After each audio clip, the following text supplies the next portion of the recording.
a getFriends method, I'm guessing that this is going to return to you a list of all the friends of this user. It's going to get the age of the user, and it can also get the name of the user. Okay, and what does older than 18 do? It returns a list of the names of users with age greater than 18. Okay, so right away I can see that I'm going to have to use filter. Okay, and I'm also going to have to use collect, right? So let's first convert this to a stream. And then I know that I'm going to have to filter. Okay, let's say that I'm just going to do u. Okay, u dot get age is greater than 18. Okay, and for those that pass this check, I want to get their names, right? So that means that I need to map.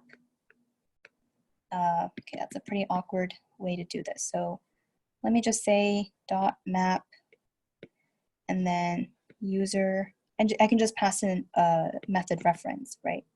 Get name. So the reason why it's very hard and probably, very hard to pass in a method reference for filter is because most of the time you want to set a specific condition, right? This condition is customized. But if you had a method where maybe you had like older, right? So like maybe you had an age check here, public boolean age check, and then this return whether get age is greater than 18, right? If you had this function, then you could potentially replace this entire thing with just a method reference user : age check, right? But in this case, in our case, we don't have a given method that does that, so that's why we have to create a lambda expression. So anyway, dot map user get name, and then we can collect all of these back into a list.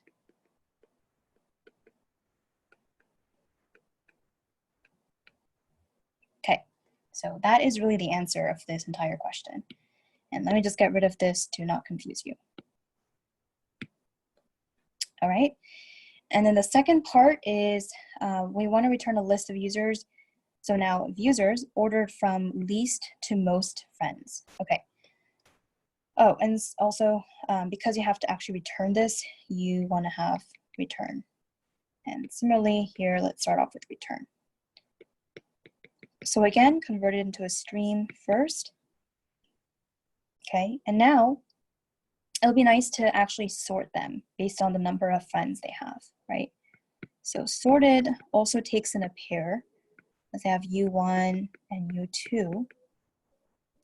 And then I'm going to get u1.getFriends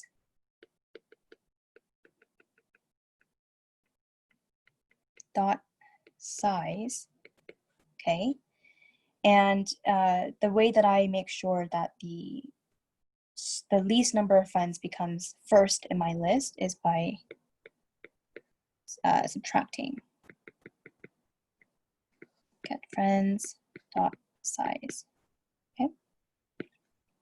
All right, so if u1 has only 3 friends and u2 has 5 friends, then this is going to result in -2. 3 minus 5 equals -2, which means that u1 is going to be ahead of u2 in terms of ordering before u2.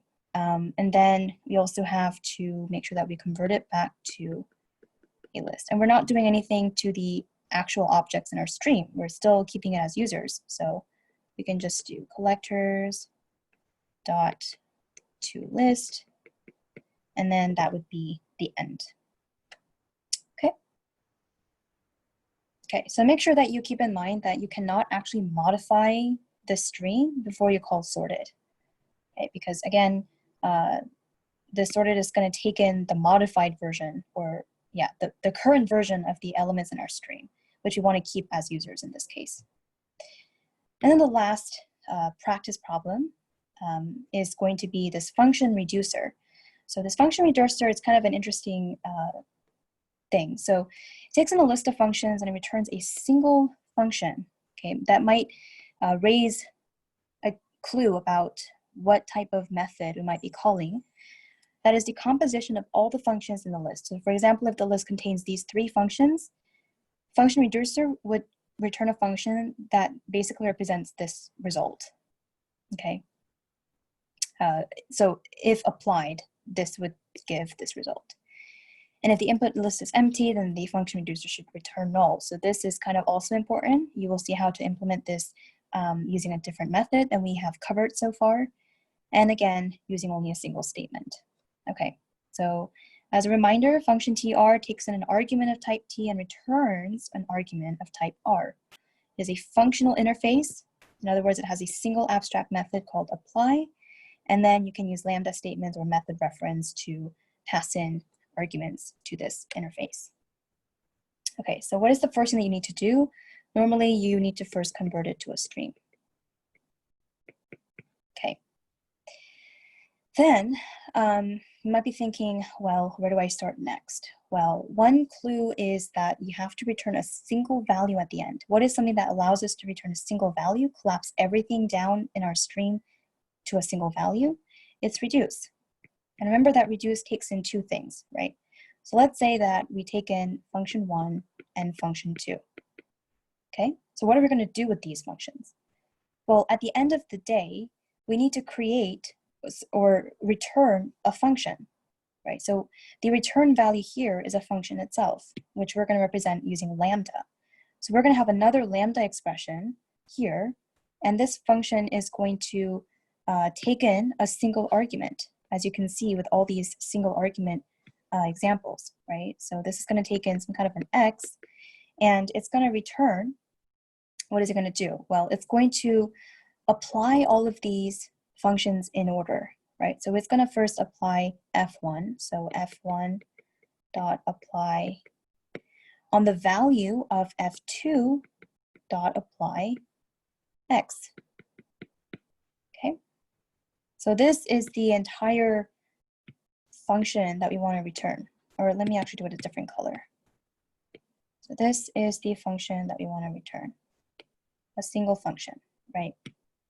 Okay, so after we've collapsed everything down into a single function, we also have to make sure that we take care of the base case, right? So if the input list is empty, then we need to just return null, which is what or else null is going to do for us. And that is it.